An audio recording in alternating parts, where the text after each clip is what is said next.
ইসরায়েলের মধ্যে টানা 12 দিনের যুদ্ধ শেষ হলেও এই সংঘাতের ছায়া এখন অন্যদিকে পড়ছে, আর সে লক্ষ্য পাকিস্তান। সাম্প্রতিক নানা তথ্য ও বিশ্লেষণে ইঙ্গিত মিলছে ইসরায়েল ও ভারত পাকিস্তানের বিরুদ্ধে একটি সম্ভাব্য নতুন যুদ্ধের পরিকল্পনা করছে বলে মনে করেন পাকিস্তানের জ্যেষ্ঠ সাংবাদিক ও কলামিস্ট হামিদ মীর। 2025 সালের মে মাসে পাকিস্তানের কাছে একটি বড় কূটনৈতিক বা সামরিক পরাজয়ের পর ভারত নতুন করে ইসরায়েল সহ বহু পশ্চিমা দেশ থেকে গোপনে বিপুল অস্ত্র সংগ্রহ করছে।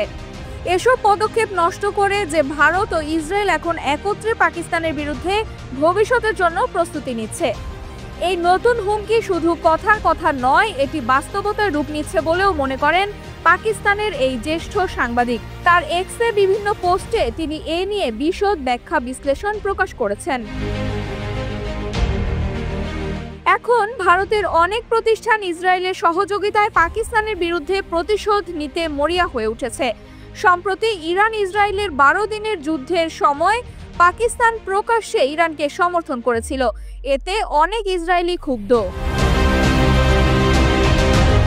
এই অবস্থাকে কেন্দ্র করে ভারত ইসরায়েল জোটের মধ্যে পাকিস্তান বিরোধী পরিকল্পনার ইঙ্গিত স্পষ্ট হয়ে উঠেছে। তবে কাশ্মীরকে ভারত ও ইসরায়েলের আরেকটি গাজায় পরিণত করার পরিকল্পনা পাকিস্তান বাস্তবায়ন করতে দেবে কিনা সেটা এখন ভূ রাজনৈতিক সমীকরণের গুরুত্বপূর্ণ প্রশ্ন। সম্ভবত উত্তর নাই হবে, আর যদি সেটাই হয় তাহলে ত্রিদেশীয় সম্ভাব্য সংঘাত দক্ষিণ এশিয়ায় যে ভয়াবহতা তৈরি করবে তা সহজেই অনুমান করা যায়। Mehjabin Khanam, revolution 24 news desk.